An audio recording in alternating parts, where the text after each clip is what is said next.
लाला जी, मुझे कुछ अनाज उधार चाहिए थे। मैं 1 हफ्ते में आपका उधार चुका दूंगी। यदि तुमने समय से उधार नहीं चुकाया तो मैं दुगने दाम वसूल करूंगा तुमसे।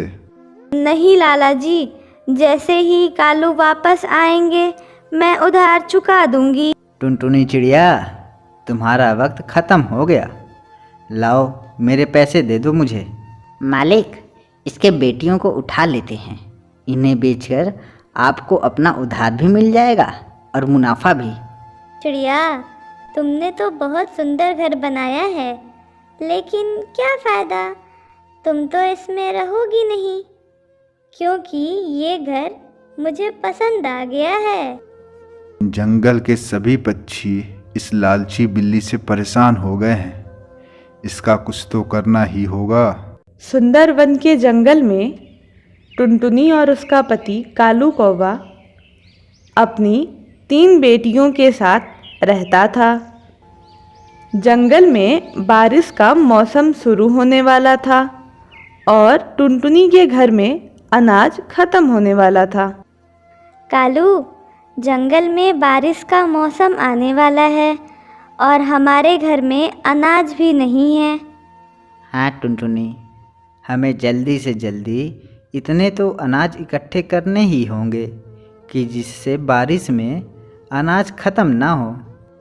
हाँ, क्योंकि बारिश में तो घर से निकलना भी मुश्किल हो जाता है, तो अनाज कहाँ से मिलेगा। मैं आज ही अनाज लेने के लिए जाऊंगा। कालू अनाज की खोज में निकल जाता है और 2 दिनों तक जंगल में तलाश करने के बावजूद भी उसे अनाज नहीं मिल पाता। थोड़े समय के बाद जंगल में मूसलाधार बारिश भी शुरू हो जाती है।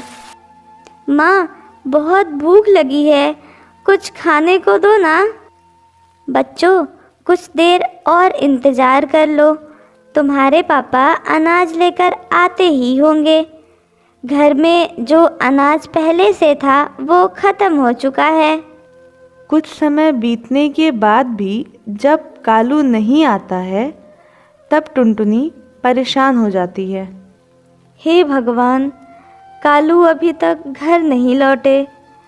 बच्चे यहाँ भूखे हैं, उन्होंने 2 दिनों से कुछ भी नहीं खाया है। मैं क्या करूं?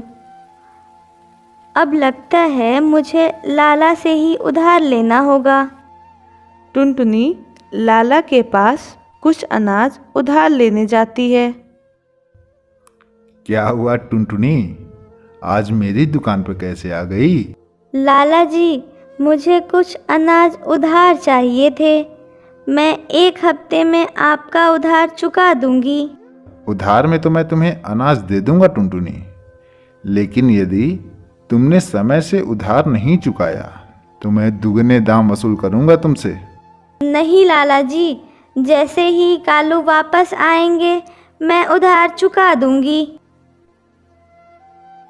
टुनटुनी चिड़िया अनाज लेकर घर वापस आती है और सभी बच्चों को भोजन बना के खिला देती है।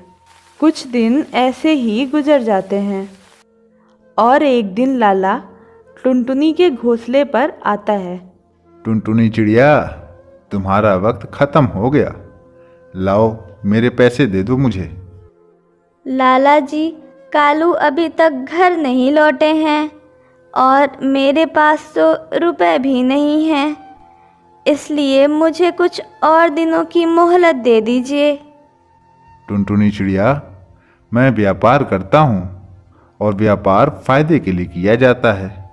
यदि मैं ऐसे ही मोहलत देने लगा तो मेरे परिवार को भीख मांगनी पड़ेगी। मैं तुम्हें और मोहलत नहीं दूंगा।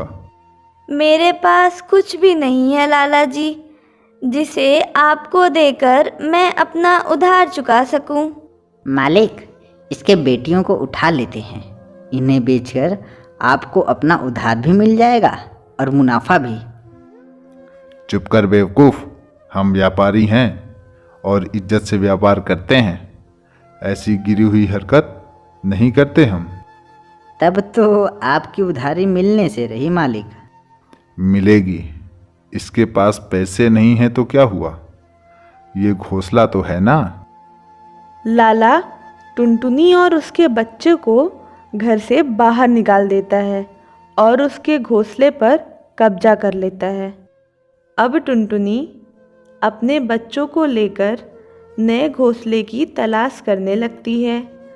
जंगल में तेज बारिश हो रही थी, जिससे टुनटुनी और उसके बच्चे तेजी से नहीं उड़ पाते और थककर एक पेड़ की छांव में बैठ जाते हैं। माँ, क्या हमें अब ऐसे ही बारिश में भीगना होगा? क्या अब हमें कभी घर नहीं मिलेगा? यदि आज तुम्हारे पापा यहाँ होते तो हमें ये दिन देखना ही नहीं होता। मेरे बच्चों पता नहीं कहाँ चले गए हैं। टुनटुनी और उसके बच्चे जिस पेड़ के छांव में बैठकर ये सारी बात कर रहे थे, वहीं पास में एक साधु की कुटिया थी और साधु टुनटुनी की सारी बातें सुन लेते हैं। तब साधु चिड़िया और उसके बच्चों को कुटिया में बुलाते हैं। चिड़िया, तुम अपने बच्चों को इतनी बारिश में लेकर क्यों घूमती हो? क्या समस्या है तुम्हारी? साधु महाराज, हमारा परिवार बहुत बड़ी मुसीबत में पड़ गया है। मेरे पति कालू बहुत दिन पहले जंगल में अनाज की तलाश करने निकले थे, लेकिन अभी तक वापस नहीं आए। साथ ही हमारे जंगल के लाला ने उधार ना चुकाने पर हमें अपने ही घर से बाहर निकाल दिया। इसलिए मैं और मेरे बच्चे जंगल में भटकने को मजबूर हैं। साधु अपनी आंखें बंद करके सारी समस्या देख लेते हैं। तुम्हारी एक समस्या का समाधान तो मैं कर सकता हूँ चिड़िया। ये लो, ये जादुई मिट्टी है। तुम अपना घर इस मिट्टी से ही बनाना। इस मिट्टी से बना घर तुम्हारी और तुम्हारे बच्चों की बारिश में रक्षा करेगा। और महाराज, मेरे पति कालू का क्या? टुनटुनी चिड़िया, तेरे पति पर एक बहुत बड़ी समस्या मंडरा रही है। यदि वो इस समस्या में फंस गया तो उसकी जान भी जा सकती है। महाराज, रक्षा करिए महाराज। तुम निश्चिंत होकर जाओ चिड़िया और अपना घर बनाओ। तुम्हारे पति पर मुसीबत ना आए, इसके लिए मैं यज्ञ करूँगा। टुनटुनी साधु से आशीर्वाद लेकर अपने बच्चों के साथ वापस आ जाती है और साधु द्वारा दिए गए मिट्टी से एक घर बनाती है। माँ, ये घर तो बहुत सुंदर है, साथ ही ये कितना ठंडा है ना। हाँ बेटा, साधु महाराज की बड़ी कृपा है हमारे ऊपर। टुनटुनी के मिट्टी के घर के पास ही एक लालची बिल्ली भी रहा करती थी, जो पक्षियों के घर पर कब्जा किया करती थी। अरे, कितना सुंदर घर है। लगता है किसी पक्षी ने इसे अभी अभी बनाकर तैयार किया है। बिल्ली टुनटुनी के मिट्टी के घर में घुस जाती है और टुनटुनी को इस घर को छोड़ के जाने को कहती है। चिड़िया, तुमने तो बहुत सुंदर घर बनाया है, लेकिन क्या फ़ायदा? तुम तो इसमें रहोगी नहीं, क्योंकि ये घर मुझे पसंद आ गया है। नहीं बिल्ली मौसी, ऐसा गजब मत करिए। इतनी बारिश में मैं अपने बच्चों को कहाँ लेकर जाऊंगी? चिड़िया, तुम्हें घर तो खाली करना पड़ेगा, वरना मैं तुम सबको खा जाऊंगी। कमज़ोर टुनटुनी चिड़िया अपने बच्चों को लेकर घर से बाहर निकल जाती है और फिर से साधु महाराज के पास जाती है। चिड़िया साधु महाराज को सारी बात बता देती है। जंगल के सभी पक्षी इस लालची बिल्ली से परेशान हो गए हैं। इसका कुछ तो करना ही होगा। साधु महाराज आंखें बंद कर मंत्रों का जाप करने लगते हैं, जिससे चिड़िया का मिट्टी का घर वहाँ से गायब हो जाता है और साधु महाराज के कुटिया के निकट ही आ जाता है।